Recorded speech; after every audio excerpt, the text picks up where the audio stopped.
হঠাৎ করে দেখেন সাহাবীরা দৌড়াদৌড়ি করতেছে, ছোটাছুটি করতেছে। ওমর ইবনুল খাত্তাব ডানের দিকে তাকায়, দেখে সাহাবীরা দৌড় দিচ্ছে। বামের দিকে তাকায়, দেখো সাহাবীরা দৌড়ায়। পিছনের দিকে তাকায়, দেখো সাহাবীরা দৌড়ায়। এইবার ওমর ইবনুল খাত্তাব উঁচু একটা জায়গায় দাঁড়িয়ে আছে। এমন সময় বেলাল দৌড়ায়। বেলাল রে, কই যাও, এত দৌড়াদৌড়ি করো কেন? বেলাল চিৎকার দিয়ে কেঁদে উঠে বলতেছেন, ওমর তুমি কি জানো না? কি জানবো? বেলাল বলো, ও বেলাল। বেলাল কান্না করে বলতে পারে না, বেলালের মুখ থেকে শব্দ বের হয় না, শুধু কান্নার শব্দ আর কান্নার শব্দ।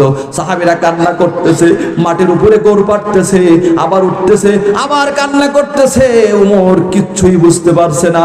ও বেলাল, তুমি কেন কান্না করো? কি হয়েছে বেলাল, কি হয়েছে? একটু বলো বলো বলো বেলাল, বলো। বেলাল বলতেছে, ওমর রে, বড় সর্বনাশ হয়ে গেছে, আমরা নবী থেকে এতিম হয়ে গেছি। রাহমাতাল লিল আলামিন একটু আগে ইন্তেকাল করছে। ওমর তুমি কি শুনো না? রাহমাতাল লিল আলামিন ইন্তেকাল করছে। ওমর তুমি কি শুনো না? এতটুকু শব্দ উচ্চারণ করা মাত্রই ওমরের হাতে, ওমরের কাছে তরবারি ছিল। তরবারিটা বের করে তিনি ঘুমাচ্ছেন আর বলতেছে, বেলাল রে, শুধু তুমি নয়, যে ব্যক্তি বলবে বিশ্বনবী রাহমাতাল লিল আলামিন ইন্তেকাল করছে, আমি ওমর আমার হাতের তরবারি দিয়ে তার কল্লাটাকে দ্বিখণ্ডিত করে দিব। সাহাবীরা একে কান্নাকাটি, সকল সাহাবীরা ওমরকে দেখে ভয় পেত। বিশ্বনবী ইন্তেকাল করেছে, এই কষ্টে সাহাবীরা কান্না করে। অপরদিকে ওমর যখন এই কথা বলতেছে, সাহাবীরা ভয়ে ভীত হয়ে যাচ্ছে, কান্না করতে পারছে না।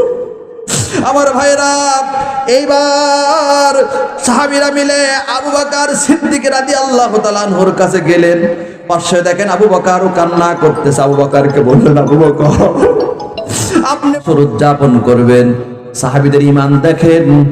মাগরিবের সালাত বিয়ে করে বউকে বাড়িতে নিয়ে এসে মাগরিবের সালাত আদায় করার জন্য ওযু করতে গেছেন। ওযু করে যখন তিনি ঘরের ভিতরে আছেন, একজন ব্যক্তি ডাকতেছেন, আব্দুল্লাহ ইবনে সাদ রে, ও আব্দুল্লাহ ইবনে সাদ, আমার দিকে তুমি তাকাও। কি বলো? আমার হাতে একটা চিঠি দেখতে পাচ্ছ, এই চিঠিটা আমিরুল মুমিনিন খলিফাতুল মুসলিমিন ওমর ইবনুল খাত্তাব দিয়েছে। বলি সুবহানাল্লাহ। রাত্রি বাসর রাত, মাগরিবের সালাত আদায় করার জন্য ওযু করেছে। একজন ব্যক্তি এসে আব্দুল্লাহ ইবনে সাদের হাতে এসে একটা চিঠি দিয়েছেন। কি দিয়েছেন বলেন তো?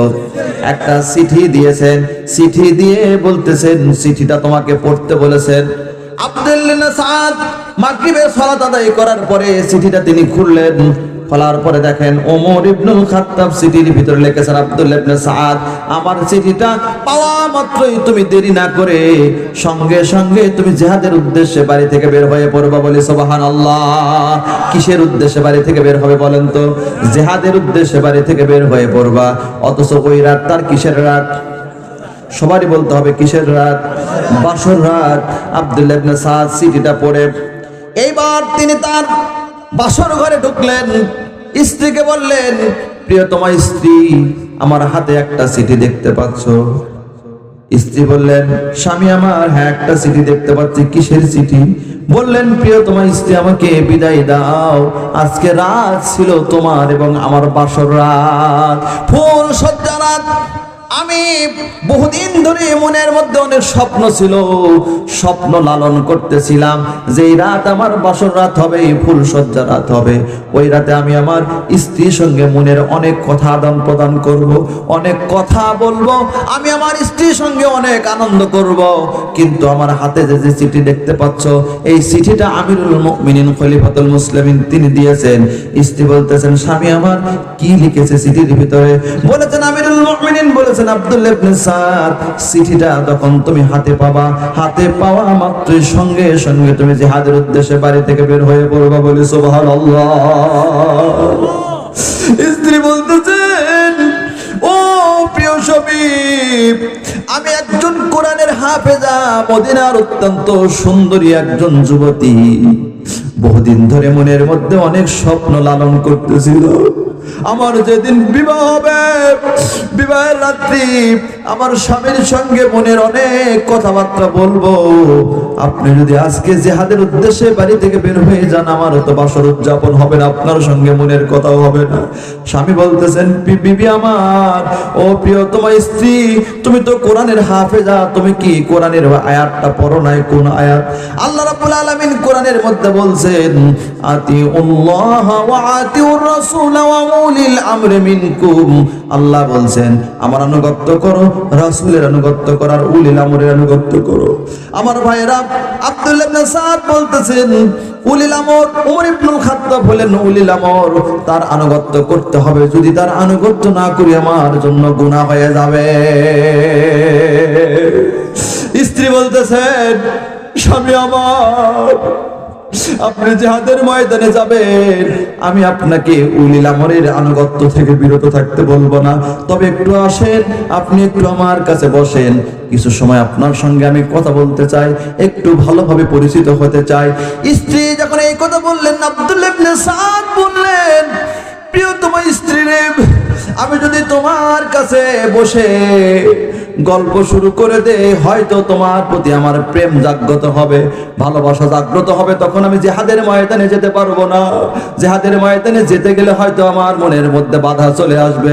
অতএব তুমি আমাকে বিদায় দাও, আমি তোমার কাছে আর বসতে চাই না, তুমি আমাকে বিদায় দিয়ে দাও। ও প্রিয়তম স্ত্রী, আমি জিহাদের ময়দানে যাচ্ছি, জিহাদের ময়দানে গিয়ে যদি আমি শহীদ হয়ে যাই, আর তুমি যদি তোমার মৃত্যু পর্যন্ত আমার বাড়িতে অপেক্ষা করতে পারো, যদি তুমি আমার বাড়িতে তোমার মৃত্যু পর্যন্ত অপেক্ষা করো, তাহলে আমি যদি শহীদ হয়ে যাই, ওই হাসরের ময়দানে আমার আল্লাহ তোমাকে আমাকে পরিচিত করাইয়া দিবেন, আর আমি তোমার হাতে হাত, তুমি আর আমি দুইজনে হাতে হাত মিলাইয়া একসঙ্গে আল্লাহ রাব্বুল আলামিনের জান্নাতে চলে যাব, বলে সুবহানাল্লাহ। আর যদি আমি শহীদ হয়ে না যাই, জিহাদের ময়দান থেকে যদি আমি গাজী হয়ে বাড়িতে ফিরে আসি, যেই দিন আমি বাড়িতে ফিরে আসব, ওই রাত হবে তোমার এবং আমার বাসর সজ্জা, ফুল সজ্জা রাত, বলি সুবহানাল্লাহ। স্বামী আব্দুল্লাহ ইবনে সাদ, মুসলমানদের ঈমান কারে কয়? কেমন ঈমান ছিল, বাড়ি থেকে জিহাদের উদ্দেশ্যে বের হয়ে পড়ছে, কয়েক মাস চলে গেছে, স্বামী বাহিরে কেমন আছে স্ত্রী জানে না। তখন কি এখনকার মতো কি তখন এরকম মোবাইল ছিল? খবর পাওয়া যেত? খবর পাওয়া যেত না, অনেক কষ্টের পরে খবর পাওয়া যেত। স্বামী বাহিরে জিহাদের উদ্দেশ্যে গেছে, স্ত্রী দিনের পরে দিন, রাতের পরে রাত কাটিয়ে যায়, সারাদিন টুকটাক বাড়ির সংসারের কিছু কাজ করে। রাত যখন ঘনিয়ে আসে, বিছানায় শুতে গেলে স্বামীর কথা মনে পড়ে যায়, স্বামীর কথা মনে পড়ে যায়, আর স্বামীর জন্য গান গাইতেছেন, আল বাসুদুসবুলি খুলুকুল বায়ানা। ভালো লাগে না গান? আরবি গান বলেন আমার সাথে, আল বাসুদুসবুলি খুলুকুল বায়ানা আও সাউজিদান হুব্বুল হায়াতি। প্রাণ বধুয়ারে আমার যৌবন শুকিয়ে গেল, তুমি একবার আসলা না। কাকে বলতেছে? সবাই বলতে হবে, কাকে বলতেছে? স্বামীকে বলতেছে। আর অপরদিকে খারাপ গানটা শোনার পরে ওমর ইবনুল খাত্তাব রাগান্বিত হয়ে বেড়ায় আঘাত করেছেন, বেড়াটা ভেঙে পড়ে গেছে। চিৎকার দিয়ে বলতেছেন, মহিলারে তোমার এত বড় সাহস, রাতের অন্ধকারে তুমি একজন মহিলা মানুষ নারী কণ্ঠে গুনগুন করে গান গাও, এই সাহস কি তুমি কোথায় পাইলা? তুমি কি কোরআনের আয়াত পড়ো নাই? ওয়া মিনান নাসি মান ইয়াশতারি লাহুল হাদিস লিউদিল্লা আন সাবিলিল্লাহ। আল্লাহ রাব্বুল আলামিন গান বাজনা ক্রিয়া কৌতুক এগুলোকে হারাম করে দিয়েছে। গান বাজনা হালাল না হারাম? দলিল দিয়ে গেলাম, গান বাজনা হালাল না হারাম? আল্লাহ করেছে হারাম, আর আমরা করেছি কি? কথা বলতে হবে। আল্লাহ করছে হারাম, আর আমরা করছি হলো হালাল। ভাইরা আমার, বিশ্বনবী সাহাবীদেরকে নিয়ে আসরের সালাত আদায় করার জন্য মসজিদে নববীর ভিতরে ঢুকতেছেন। হঠাৎ করে আল্লাহর নবী দুইটা শাহাদাত আঙ্গুলি কানের ভিতরে ঢোকাইয়া দিলেন। কোথায় ঢোকাইয়া দিলেন বলেন তো? কানের ভিতরে দুইটা শাহাদাত আঙ্গুলি ঢোকাইয়া দিলেন। এমন সময় সাহাবীরা আল্লাহর নবীকে অনুকরণ করতেন। বিশ্ব নবীর সঙ্গে সাহাবীরাও তারা কানের ভিতরে শাহাদাত আঙ্গুলি তারা ঢোকাইয়া দিলেন। আল্লাহর নবী কয়েক মিনিট পরে বললেন, আমার সাহাবীরা রে, আমি কানের ভিতরে শাহাদাত আঙ্গুলি ঢোকাইয়া দিয়েছি। দূর থেকে গানের শব্দ আমার কানে আসতেছিল। গানের শব্দ আসার কারণে আমি যেন গান শুনতে না পাই, যার কারণে শাহাদাত আঙ্গুলি কানের ভিতরে ঢোকাইয়া দিয়েছি। তোমরা একটু কানের ভিতর থেকে নখটা আঙ্গুলটা বের করে শুনো তো, গানের শব্দ এখনো শোনা যায় কিনা। সাহাবীরা কানের ভিতর থেকে আঙ্গুল বের করে বললেন, ইয়া রাসূলুল্লাহ, ইয়া হাবিবাল্লাহ, আর গানের কোনো শব্দ আমরা শুনতে পাচ্ছি না। কানের ভিতর থেকে নখটা আঙ্গুলটা বের করে দিতেন, বলি সুবহানাল্লাহ। আর আমরা এমন মুসলমান, এমন কোন রাত নাই যে রাত হয়তো আমাদের অন্য গ্রামে বা নিজের গ্রামে বা অন্য আরেকটা গ্রামে এমন কোন রাত নাই যে বাদ্যের শব্দ আমাদের কানে আসারা, বলেন ঠিক কিনা? আমার ভাইরা, আমার মা বোনেরা, আপনাদের এই সময় আমাদের ইমানটা বড় মজবুত। ইমানটাকে মজবুত করার জন্য ওয়াজটা করতেছি, কথা কি বুঝতে পারছেন? এই জন্য আমাদের যারা নামাজ পড়েন, নামাজ পড়ে আপনার নামাজ যেন ব্যথা না যায়, এই জন্য নামাজটাকে যেন আমাদের কাজে আসে, নামাজ যেন আমাদের যথা কাজে আসে, আমাদের ইমান হারা যেন আমরা না হই নামাজ পড়ার পরও। এই জন্য গান বাজনার সঙ্গে নিজেকে জড়ানো যাবে। প্রিয় ভাইয়েরা, ওমর ইবনুল খাত্তাব রাগ করে বললেন, মহিলা রে, তুমি কি কোরআনের আয়াত পড়ো না? অমিনান নাসে মাইয়াশতারি লাহুল হাদিস লিউদিল্লা আন সাবিলিল্লাহ। আমার আল্লাহ গান বাজনাকে হারাম করে দিয়েছে। আর তুমি রাতের বেলায়, অন্ধকার রাত, গভীর রাত, আর তুমি গান বাজনা করতেছো, এত বড় সাহস তোমার! অবশ্যই তোমার বিচার হওয়া দরকার। কি হওয়া দরকার বলেন তো? আরেকটু আসতে বলেন, কি হওয়া দরকার? আরেকটু আসতে বলেন, কি হওয়া দরকার? বিচার হওয়া দরকার।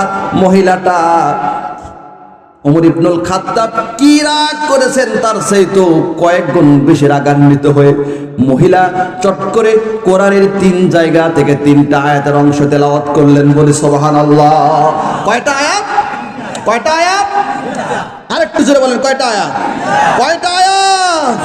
সূরা বাকারার 189 নম্বর আয়াত। হাফেজটা কেউ আছে এখানে? কেন হাফেজ কেউ আছে? নাই। সূরা বাকারার 189 নম্বর আয়াত। কয় নম্বর আয়াত? আরেকটু আসতে বলেন, কয় নম্বর? 189 নম্বর আয়াত মহিলা তেলাওয়াত করলেন, ওয়ালাইসাল বিররু বিআতাতুল বুয়ুতা মিন জুহুরিহা ওয়ালাকিনাল বিররা মানিত্তাকা। আল্লাহু আকবার। এইটা তেলাওয়াত করার পরে সূরা নূরের 27 নম্বর আয়াত তেলাওয়াত করলেন, ইয়া আইয়ুহাল্লাযীনা আমানু লা তাদখুলু বুয়ুতান গায়রা বুয়ুতিকুম হাত্তা তাস্তানিসু ওয়া তুসাল্লিমু আলা আহলিহা। আল্লাহু আকবার। মহিলা 2টা আয়াত তেলাওয়াত করে থামে না। এইবার সূরা হুজুরাতের 12 নম্বর আয়াতটাও তেলাওয়াত করে দিলেন, ইয়া আইয়ুহাল্লাযীনা আমানুস্তানিবু কাসীরাম মিনাজ-যন্নি ইন্না বা'দাজ-যন্নি ইসমু। সুবহানাল্লাহ বলবেন না? আয়াত 3টা তেলাওয়াত করেছি কোরআনের 3টা আয়াত থেকে। 3টা সূরার 3টা আয়াত তেলাওয়াত করেছি। আপনারা অনেকেই কিছুই বুঝেন নাই, কি তেলাওয়াত করলাম, কি আমার আল্লাহ বলছে বুঝছি কি বলেন? কিন্তু ওমর ইবনুল খাত্তাব 3টা আয়াত মহিলার মুখ থেকে তেলাওয়াত শোনা মাত্রই রাগ যেন মমের মতো গলে পানি হয়ে গেছে। রাতের অন্ধকারে হু করে কেঁদে উঠে বলতেছেন, মা, ও মা, তুমি কি কোরআনের হাফেজা নাকি? সুবহানাল্লাহ বলবেন না? তুমি কি কোরআনের হাফেজা নাকি? আমি একটা আয়াত তেলাওয়াত করেছিলাম, ওয়া মিনান নাসি মান ইয়াশতারি লাহুল হাদিস লিউদিল্লা সাবিলিল্লাহ। একটা আয়াত তেলাওয়াত করা মাত্রই আমাকে তুমি তিনটা আয়াত তেলাওয়াত করে তুমি আমার ভুল ধরাইয়া দিয়েছো, বলি সুবহানাল্লাহ। আমার ভাইয়েরা, প্রথম যে আয়াত তেলাওয়াত করেছে আয়াতটা হলো ওয়ালাইসাল বিররু বিআনতাতুল বুয়ুতা মিন জুহুরিহা ওয়ালাকিন্নাল বিররা মানিত্তাকা। তোমরা যখন কারো বাড়িতে যাবা, কারো বাড়িতে গিয়ে বাড়ির পিছন দিক দিয়ে তোমরা বাড়ির ভিতরে প্রবেশ করবে না। কারো ঘরে যখন প্রবেশ করবা, পিছন দিক দিয়ে ঘরের ভিতরে প্রবেশ করার চাইতে আমি আল্লাহ আমাকে ভয় করব, বলি সুবহানাল্লাহ। বলেন তো এখান থেকে আমাদের জন্য শিক্ষা আছে না নাই? আরেকটু জুড়ে বলেন, শিক্ষা আছে না নাই? সবাই বলেন, শিক্ষা আছে না নাই? আমরা যখন কারো বাড়িতে যাব, বাড়িতে গিয়ে অবশ্যই কারো বাড়ির পিছন দিক দিয়ে আমরা বাড়ির মধ্যে প্রবেশ করব নাকি? পারবো তো ইনশাআল্লাহ? কথা বলেন, পারবো তো ইনশাআল্লাহ? 2 নম্বর আয়াত যেটা তেলাওয়াত করলেন সূরা নূরের 27 নম্বর আয়াত, ইয়া আইয়ুহাল্লাযীনা আমানু লা তাদখুলু বুয়ুতান গায়রা বুয়ুতিকুম হাত্তা তাস্তানিসু ওয়া তুসাল্লিমু আলা আহলিহা। এই আয়াতের অর্থ হলো আল্লাহ রাব্বুল আলামিন বলছেন, তোমরা যারা ঈমান এনেছো, কাদেরকে ডাক দিয়ে বলছে? আরেকটু জোরে বলেন, কাদেরকে ডাক দিয়ে বলছেন? তোমরা যারা ঈমান এনেছো, ও ঈমানদারেরা, তোমরা যারা ঈমানের মতো মহামূল্যবান সম্পদ অর্জন করতে পেরেছো, তোমরা জেনে নাও, যখন তোমরা কারো বাড়িতে যাবা, লা তাদখুলু বুয়ুতান গায়রা বুয়ুতিকুম, যখন তোমরা কারো ঘরের ভিতরে প্রবেশ করতে চাচ্ছ, অবশ্যই ওই গৃহবাসীর কাছ থেকে অনুমতি নিবা সালাম বিনিময়ের মাধ্যমে, বলি সুবহানাল্লাহ। কি দিতে হবে বলেন তো? কি দিতে হবে বলেন তো? সালাম দিবা। সালাম দেওয়ার পরে যদি অনুমতি দেয়, সালামের জবাব দিয়ে যদি অনুমতি দেয়, তাহলে ঘরের ভিতরে প্রবেশ করবা। অনুমতি যদি না দেয়, ঘরের ভিতরে প্রবেশ করবা না। এখান থেকে আমাদের জন্য শিক্ষা আছে না নাই? শিক্ষা আছে না নাই? আমরা যখন আমাদের ঘরে প্রবেশ করব, প্রতিবেশীর বাড়িতে প্রবেশ করব, আত্মীয় স্বজনের বাড়িতে যাব, একটা সুন্নত আপনারা শুনে নেন, অবশ্যই আমরা ওই বাড়িতে গিয়ে সালাম দিয়ে অনুমতি নিব। কি পারবো তো ইনশাআল্লাহ? পারবো তো? আজকে বাড়িতে গিয়ে এই সুন্নতটা চালু করতে হবে নিজের বউ দিয়ে। অবশ্য তাদের বউ নাই, তারা চিন্তা করতেছে আমার যারা বউ নাই তারা কি করব। বাড়িতে গিয়ে দরজায় দাঁড়িয়ে, ঘরের মধ্যে বাবা মা ভাই বোন আর বউ যাই থাকুক, সালাম দিয়ে অনুমতি নিয়ে ঘরের মধ্যে প্রবেশ করতে হবে। সওয়াব হবে না গুনাহ হবে? সওয়াব হবে না গুনাহ হবে? কার শিক্ষা? আল্লাহর দেওয়া শিক্ষা। কার শিক্ষা? আল্লাহর দেওয়া শিক্ষা। সূরা নূরের 27 নম্বর আয়াত আল্লাহ রাব্বুল আলামিন সালাম বিনিময়ের মাধ্যমে অনুমতি নিয়ে ঘরের ভিতরে প্রবেশ করতে বলছেন। কি পারবো তো মুসলমানেরা? পারা যাবে তো? তবে হ্যাঁ, হট করে কোনো একটা কাজ করতে গেলে বিপদের পড়ার সম্মুখীন আছে। সেটা হলো ওই যে এক বক্তা ওয়াজ করছে যে বাড়িতে গিয়ে 2টা কাজ করবা। কয়টা কাজ? কয়টা কাজ? তোমরা একটু বেশি বেশি করে সালাম দিবা আর নিজের বইয়ের প্রশংসা করবা। কি করতে হবে? কথা বলেন, কি করতে হবে? প্রশংসা করবা। কারা কারা করবো? সবাই হাত তুলছে। রাত শেষ, মাহফিল শেষ, 1:30 2টা বাজে, বাড়িতে গেছে। এখন দরজায় দাঁড়িয়ে সালাম দিচ্ছে, আসসালামু আলাইকুম। এখন বউ চিন্তা করছে, এই স্বামী তো আমার জিন্দেগিতে কোনদিন সালাম দেয় নাই, আজকে সালাম দিচ্ছে, ওর কি ভণ্ডামি শুরু করছে। এইবার বলতেছে, এই কে সালাম দেয়? আরে রহিমার মাও, দরজা খুলো, আসসালামু আলাইকুম, দরজা খুলো। এখন বারবার সালাম দিচ্ছে। বউ চিন্তা করছে যে আসলে কি পাগল টাগল হলো নাকি। আচ্ছা ঠিক আছে, ঘুম থেকে উঠে দরজাটা খুলে দিছে। বলে তুমি কি পাগল হয়েছে? আরে না না, পাগল হয় না, সালাম দিছি, সালাম। তুমি সালামের জবাব দাও, না দিলে গুনাহ হবে। এখন বউ বলছে, ঠিক আছে, তুমি তো না খেয়ে মাহফিলে গেছো, তাহলে খাওয়া দাওয়া করো। তো স্বামীর সামনে খাবার টাবার দিয়ে দিয়েছেন, খাবার বেড়ে। এখন বক্তার ওই কথা মনে পড়ে গেছে, একটা আমল তো করছি। কি আমল করছে বলেন তো? সালাম দিচ্ছে। আর একটা আমল কি? বইয়ের প্রশংসা করতে হবে। কি আমল বলছে? প্রশংসা। তাহলে একটু প্রশংসা করি। খেতে নিয়ে বলতেছে, আরে রহিমার মাও যে রান্নাগুলো করছো এত স্বাদ হয়েছে। এখন রহিমার মাও তো গেছে জ্বলে। আরে আমি বুঝতে পারছি তুমি আসলে আজকে ভণ্ডামি শুরু করছো। কি কারণে? আমি সালাম দিলাম, তোমার খাবারের প্রশংসা করতেছি। আরে বেকুব, এত বছর হলো তোমার সঙ্গে আমার বিবাহ হয়েছে, এত রান্না করলাম, জীবনে কোনোদিন তুমি আমার রান্নার প্রশংসা করলে না। আজকে সবগুলো রান্না পার্শ্ববর্তী ভাবি দিয়ে গেছে, আর তুমি খাবারের আর প্রশংসা করলা, তুমি আসলেই ভণ্ড হয়ে গেছো। আমার ভাইয়েরা, এই জন্য বৌজির প্রশংসা করতে গেলে একটু বুঝে সুঝে করতে হবে কিনা, কথা বলেন হবে কিনা? এটাও শিক্ষণীয় বিষয়, বলেন ঠিক কিনা? কি বলতেছিলাম? সূরা নূরের 27 নম্বর আয়াত, এরপরে সূরা হুজুরাতের 12 নম্বর আয়াত মহিলা তেলাওয়াত করলেন। কি বলেছেন? ইয়া আইয়ুহাল্লাযীনা আমানুস, ইয়া আইয়ুহাল্লাযীনা আমানুস্তাঈনু। এই যে সূরা হুজুরাতের 12 নম্বর আয়াত মহিলা তেলাওয়াত করলেন, ঈমানদারকে ডাক দিয়ে বললেন, ও ঈমানদাররা, তোমরা যারা ঈমান এনেছো, ঈমানের মতো মহামূল্যবান সম্পদ যারা অর্জন করেছো, তারা জেনে নাও, তারা শুনে নাও, তোমরা কি করবা? কারো কোনো গোপন বিষয়ে তোমরা অনুসন্ধান করবে না। কি অনুসন্ধান করা যাবে না বলেন তো? কোনো গোপন বিষয়ে অনুসন্ধান করবে না, কোনো খারাপ বিষয়ে তোমরা ধারণা করবে না, কোনো বিষয়ে খারাপ ধারণা পোষণ করবে না।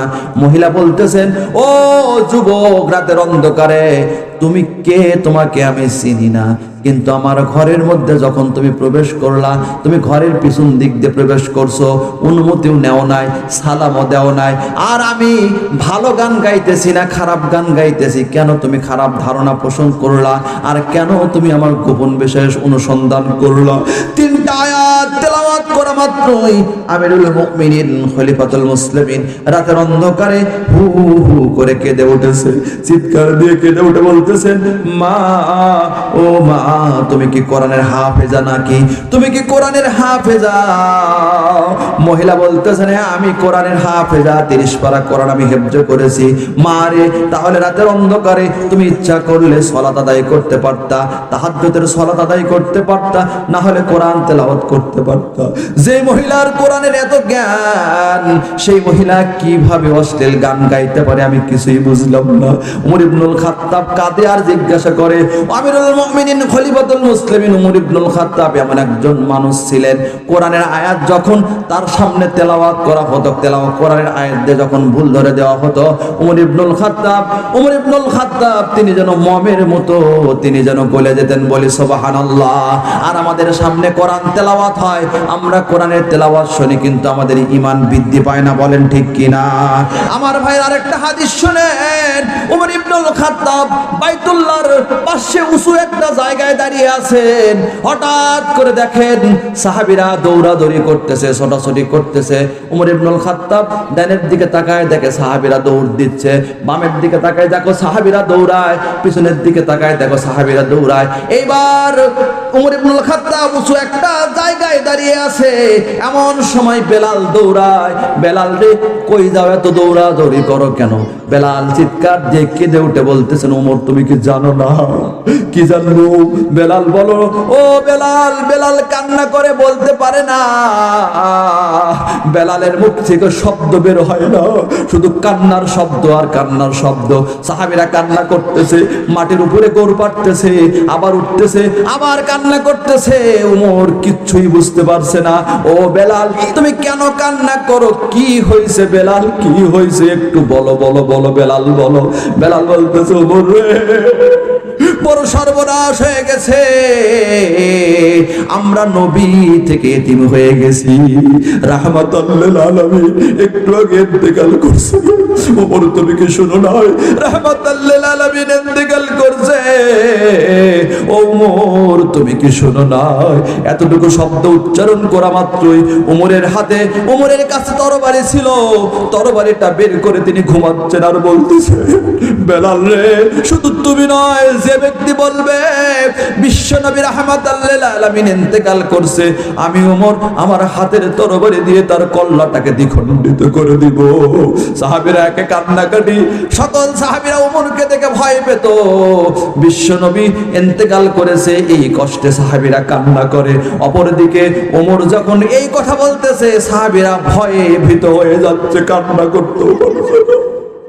আমার ভাইরা, এইবার সাহাবীরা মিলে আবু বকর সিদ্দিক রাদিয়াল্লাহু তাআলা আনহুর কাছে গেলেন। পাশে দেখেন আবু বকরও কান্না করতেছে। আবু বকরকে বললেন, আবু বকর আপনি বয়োবৃদ্ধ জ্ঞানবৃদ্ধ সাহাবী, উমর কি পাগলামি করতেছে? উমরের পাগলামির জন্য কান্নাও আমরা করতে পারছি না। একটু আপনি উমরের কাছে যান, উমরকে একটু আপনি সান্ত্বনা দিবেন। উমর ইবনুল খাত্তাব তরবারি ঘুমায়, আবু বকর এক পা দু পা করে উঁচু টিলের উপরে উঠে উমরের পেছন থেকে ঘাড়ের উপরে হাত দিয়ে বললেন, ওমর পাগলামি করো না, পাগলামি করো না। ওমর বলতেছেন, আবু বকর তুমিও যদি বলো বিশ্বনবী ইন্তেকাল করছে, আমার তরবারি দিয়ে তোমার কল্লাটাও আমি দ্বিখণ্ডিত করে দিব। আবু বকর চিন্তা করলেন, ওমরকে যদি আমি বলি এইভাবে, একে ঠান্ডা করা যাবে না। ওমরকে ঠান্ডা করতে হলে কোরআনের আয়াত দিয়ে ওমরকে ঠান্ডা করতে হবে। বলি সুবহানাল্লাহ। আবু বকর পিছন থেকে এইবার ওমরকে বলতেছেন, ওমর তুমি কি কোরআনের আয়াত পড়ো নাই? وما محمد إلا رسول قد خلت من قبله الرسول। আমার ভাইরা, আবু বকর যখন আয়াত তেলাওয়াত করেছে, আয়াত তেলাওয়াত শোনার সঙ্গে সঙ্গে ওমরের হাত থেকে তরবারি পড়ে গেছে। বলি সুবহানাল্লাহ। আবু বকর বললেন, ওয়ামা মুহাম্মাদুন ইল্লা রাসূলুন ক্বাদ খালাত মিন ক্বাবলিহির রাসূল। ও ওমর রে, আমার আল্লাহ বলেছেন মুহাম্মদ নতুন কোন নবী ও রাসূল নয়। মুহাম্মাদের পূর্বে আরো অনেক নবী রাসূল পৃথিবীতে এসেছে, তারাও পৃথিবী থেকে বিদায় হয়ে চলে গেছে, উমরও পৃথিবী থেকে বিদায় হয়ে চলে যাবে। উমর মুহাম্মদ সাল্লাল্লাহু আলাইহি সাল্লাম পৃথিবী থেকে বিদায় হয়ে চলে যাবে। উমর রে পাগলামি করো না, আমার আল্লাহরই তো ঘোষণা দিয়েছে মুহাম্মদ সাল্লাল্লাহু আলাইহি সাল্লাম পৃথিবী থেকে বিদায় হবে। এই আয়াত তেলাওয়াত করা মাত্রই সঙ্গে সঙ্গে উমরের হাত থেকে তরবারি মাটিতে পড়ে গিয়ে উমর আবু বকরের গলা চেপে ধরে বলে, আবু বকর ভাই, আবু বকর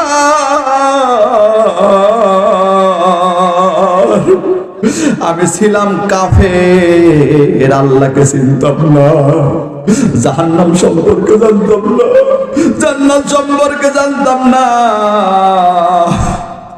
মুহাম্মদ সাল্লাল্লাহু আলাইহি সাল্লাম আমাকে আলোর রাস্তা দেখায় দিয়েছেন, জান্নাতের রাস্তা দেখায় দিয়েছেন। আমরা যখন আমরা জিহাদে যেতাম, জিহাদ থেকে যদি আমরা বিজয় অর্জন করে যখন আমরা ফিরতাম, রাহমাতাল লিল আলামিনের সামনে আসতাম, বিশ্বনবীর চেহারার দিকে তাকাইয়া আমরা বড় আনন্দিত হয়ে যেতাম। আর জিহাদের ময়দান থেকে যদি আমরা পরাজিত হয়ে যদি আমরা বিশ্বনবীর সামনে আসতাম, রাহমাতাল লিল আলামিনের চেহারার দিকে তাকাইয়া আমরা বড় সান্ত্বনা পেয়ে যেতাম।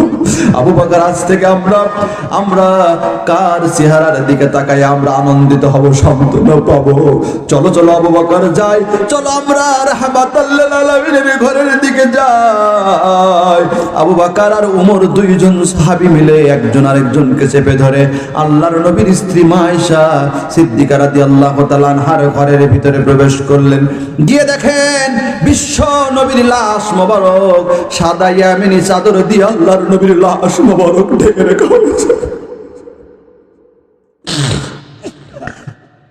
বিশ্ব নবীর লাশ মোবারক ঢেকে রাখা হয়েছে।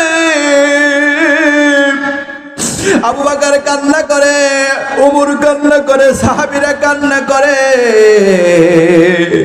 একদিন দুই দিন নয়, 3 দিন পরে যখন বিশ্ব নবীর লাশটা কবরের মধ্যে দাফন করা হচ্ছে,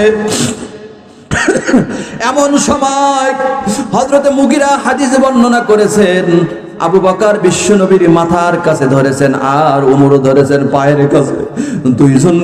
দুইজন সাহাবী আল্লাহর নবীকে কবরের ভিতরে নামাচ্ছেন। আর আবু বকর কান্না করে, উমর কান্না করে। আবু বকর বলতেছে, ইয়া রাসূলুল্লাহ, আজকে আপনাকে কবরের মধ্যে রেখে আমরা বড় এতিম হয়ে গেলাম, নবী থেকে এতিম হয়ে গেলাম। আর আমরা জীবনে কোনোদিন আমরা আর আপনার নূরানী চেহারা আমরা আর জীবনে কোনোদিন দেখতে পারবো না। আবু বকর কান্না করে, উমর কান্না করে, আর আল্লাহর কাছে চায়, আল্লাহ আমার নবীর কবরের পাশে যদি আমাদের দুইজনের কবরটা হতে বড় সৌভাগ্যবান হয়ে যেতাম। বলি সুবহানাল্লাহ। ডেকে লাও রাসূলুল্লাহ রওজা পাকের কিনারে, আমি কেঁদে কেঁদে হই দুসারা, ধন্য করো দিদারে। বলে আল্লাহুম্মা আমিন। দুই সাথীকে পাশে নিয়ে ঘুমিয়ে আসেন নিজুম নিরালায়, ডেকে লাও রাসূলুল্লাহ রওজা পাকের কিনারে, আমি কেঁদে কেঁদে হই দুসারা, ধন্য করো দিদারে। বলি আল্লাহুম্মা আমিন। এমন নবী আমরা পাইছি যে নবীকে যদি স্বপ্নে দেখতে পাই আমাদের জন্য জান্নাতটা ওয়াজিব হয়ে যাবে। বলে সুবহানাল্লাহ। আমার ভাইরা, এখনো পর্যন্ত এক পাশে আবু বকর আর এক পাশে উমর রাহমাতাল লিল আলামিনের পাশে শুয়ে আছেন না নাই? আমার ভাইরা বলেন তো, ওই কবরের মধ্যে আমাদের যেতে হবে কি হবে না? কথা বলেন, যেতে হবে কি হবে না? ওই কবরের মধ্যে যদি আমরা যখন যাব, ইমানের মতো মহামূল্যবান সম্পদ নিয়ে যদি আমরা কবরে যেতে পারি, আমাদের জন্য লাভ হবে না লস হবে? কথা বলেন, লাভ হবে না লস হবে? আমার ভাইয়েরা, ইমান এত মূল্যবান সম্পদ, ইমান এত মূল্যবান সম্পদ, ইমান এত মূল্যবান সম্পদ। ঈসা আলাইহিস সালাম রাস্তা দিয়ে হেঁটে যায়, এমন সময় ইহুদি এবং খ্রিস্টানরা আল্লাহর নবী ঈসাকে বললেন, ও ঈসা, তুমি নাকি মৃত ব্যক্তিকে জীবিত করতে পারো, তুমি নাকি অসুস্থ ব্যক্তিকে সুস্থ করতে পারো, তাহলে আমরা একটু তোমার কাছে বলতে চাই, এই যে লম্বা কবরটা দেখতে পাচ্ছ, এই কবরটা হলো নূহ আলাইহিস সালামের সন্তান শামের কবর। বলে সুবহানাল্লাহ। এই কবরের ভিতর থেকে যদি তুমি নূহর সে সন্তান শাম বিন নূহকে যদি জীবিত করতে পারো, তাহলে বুঝবো তুমি আল্লাহর নবী। কি বুঝবো? একটু শোনাই।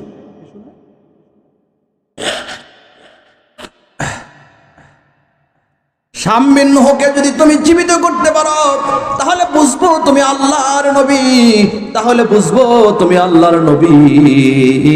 আমার ভাইরা, নূহ আলাইহিস সালাম এইবার তিনি কবরের পাশে দাঁড়িয়ে বলতেছেন, কুম বিইজনিল্লাহ।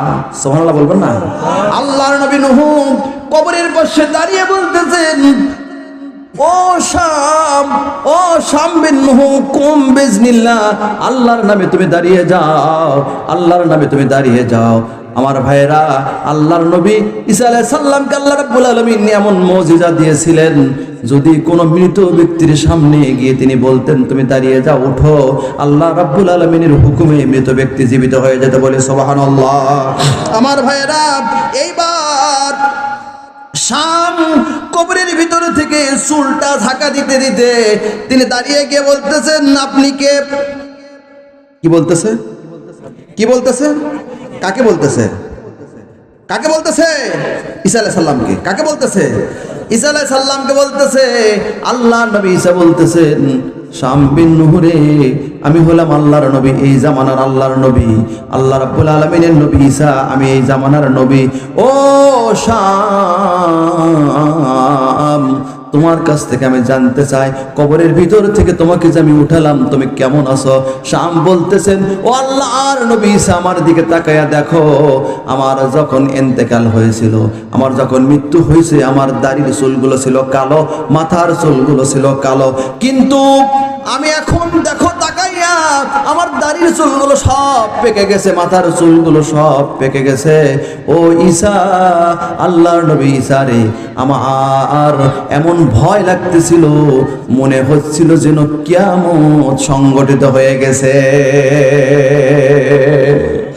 আল্লাহর নবী বলেছেন রাহমাতাল লিল আলামিন, বিশ্ব নবী বলেছেন আমার সাহাবীরা রে, মৃত্যু যত ভয়ানক, মৃত্যুর চাইতে কবর তত বেশি ভয়ানক, কবর যত ভয়ানক তার চাইতে হাসর তত বেশি ভয়ানক, হাসর যত ভয়ানক তার চাইতে ফুলসিরাত আরো বেশি ভয়ানক, ফুলসিরাত যত ভয়ানক তার চাইতে জাহান্নাম বেশি ভয়ানক।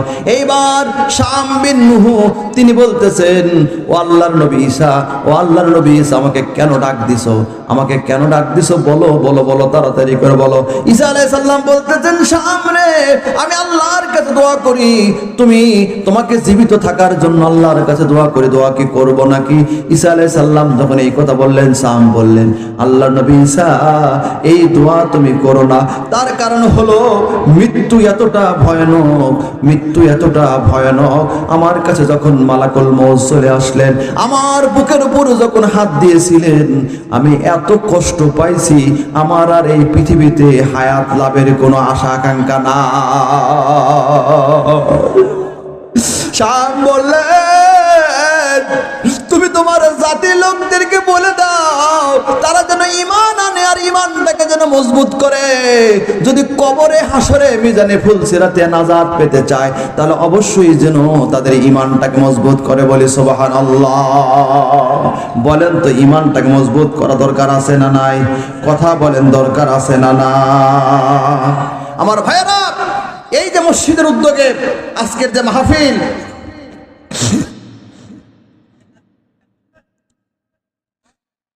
আজকের যে মাহফিল কিসের উদ্যোগে?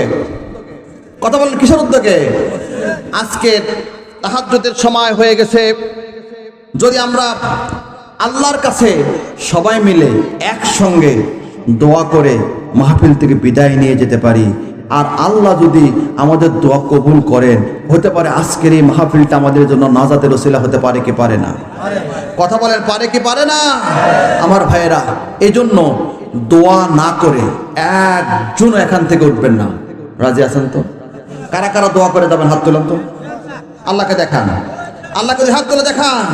লিল্লাহে তাকবীর, লিল্লাহে তাকবীর, হাত নামান। প্রিয় ভাইয়েরা, আমার আগের বক্তা আপনাদের কাছ থেকে কিছু কালেকশন করেছে। আজকে মসজিদের উদ্যোগে মাহফিল, এই বছর কি প্রথম মাহফিল? প্রথম শুরু, এই বছরের মাহফিল শুরু।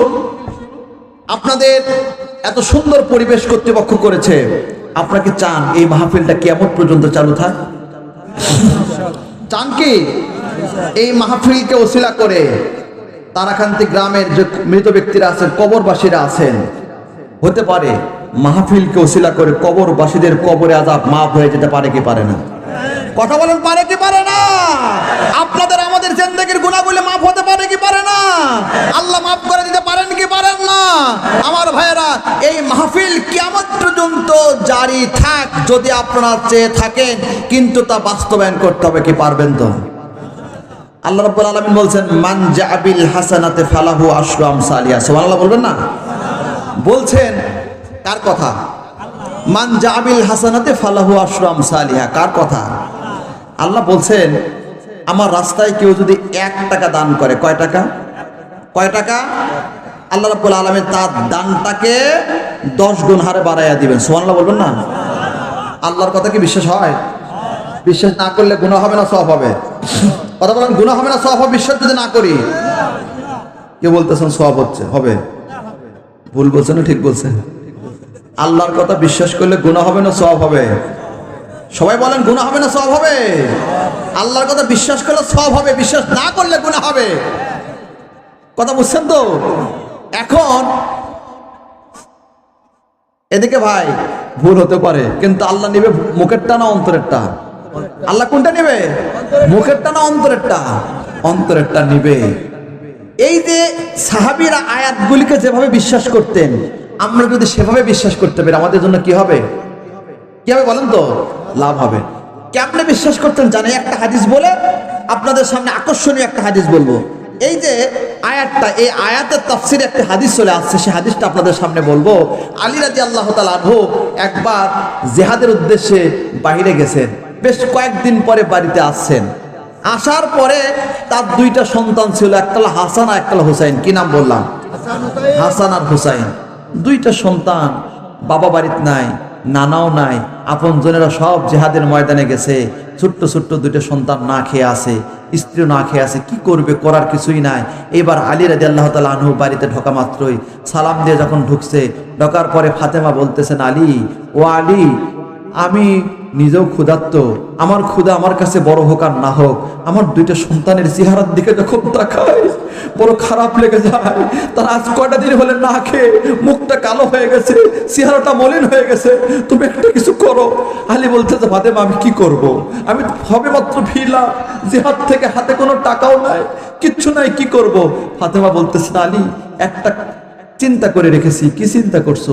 আমার ঘরে একটা কাপড় আছে, একটা চাদর আছে, এই চাদরটাকে তুমি বাজারে গিয়ে বিক্রি করো, যে দামটা হবে সেই টাকা দিয়ে তুমি কিছু আটা এবং খেজুর কিনে নিয়ে আসবো। বলি সুবহানাল্লাহ। আরেকটু আসতে বলি সুবহানাল্লাহ। আমার ভাইরা, আলী রাদিয়াল্লাহু তাআলা আনহু চাদরটা নিয়ে কোথায় চলে গেলেন? কথা বলতে হবে, কোথায় চলে গেলেন? বাজারে গেলেন। বাজারে যাওয়ার পরে এই চাদরটা বিক্রি করলেন 6 দিরহামে। কয় দিরহামে? কথা বলেন, কয় দিরহামে? 6 দিরহামে বিক্রি করলেন। 6 দিরহামে বিক্রি করার পরে আলী রাদিয়াল্লাহু তাআলা আনহু একটু খুশি হয়ে তিনি কিছু আটা এবং খেজুর কেনার জন্য বাজারের দিকে যাচ্ছেন। আটার দোকানে যাচ্ছেন, খেজুরের দোকানে যাচ্ছেন। এমন সময় পথের মধ্যে হঠাৎ করে একজন ব্যক্তি এসে বলতেছেন, আলী আসসালামু আলাইকুম, কেমন আছো? আলী বলতেছেন, ভালো। ওয়ালাইকুম আসসালাম, ভালো আছি। কি বলো? বলতেছেন, আলী, কোরআনের কোন আয়াত পড়ো নাই? কি আয়াত? বলতেছেন, মান জাবিল হাসানাতি ফালাহু আশরু আমসালিহা। আল্লাহ রাব্বুল আলামিন বলছেন, যে ব্যক্তি আমার রাস্তায় 1 টাকা দান করবে, আল্লাহ রাব্বুল আলামিন তার দানটাকে 10 গুণ হারে বাড়ায় দেবে। বলে সুবহানাল্লাহ। আরেকটু আসতে বলে সুবহানাল্লাহ। আরেকটু আসতে বলে সুবহানাল্লাহ। আলী রাদিয়াল্লাহু তাআলা আনহু কেমন ব্যক্তি ছিলেন? একটা আয়াত তেলাওয়াত করা মাত্রই চিন্তা করলেন, যদি আমি এই টাকা ভিক্ষুককে না দেয়া, আল্লাহ যদি আমাকে হাসরের ময়দানে জিজ্ঞাসা করেন কি জবাব দিব? আমার ভাইরা, সঙ্গে সঙ্গে আলী রাদিয়াল্লাহু তাআলা আনহু 6টা দিরহাম ভিক্ষুকের হাতে দিয়ে দিলেন। বলে সুবহানাল্লাহ। দিরহাম তো দিয়ে দিলেন। এইবার সন্তান দুইটা কয়েকদিন হলে না খাওয়া, সন্তান দুইটা কয়েকদিন হলে না খাওয়া, এরপরে সন্তান না খাওয়া, স্ত্রী না খাওয়া, সন্তানকে কি জবাব দিবেন বুঝতে পারছেন না। এইবার তিনি এক পা সামনের দিকে যান, আর একটু চিন্তা করেন, আমি আমার সন্তানকে আর আমার স্ত্রীকে কি জবাব দিব, আমি কিছু বুঝতে পারছি না, কি জবাব দিব কিছু বুঝতে পারছি না। আমার ভাইরা, এমন সময় খুব টেনশনে পড়ে গেলেন। কয়েক মিনিট তিনি চিন্তা করতে করতে বসে পড়ছেন।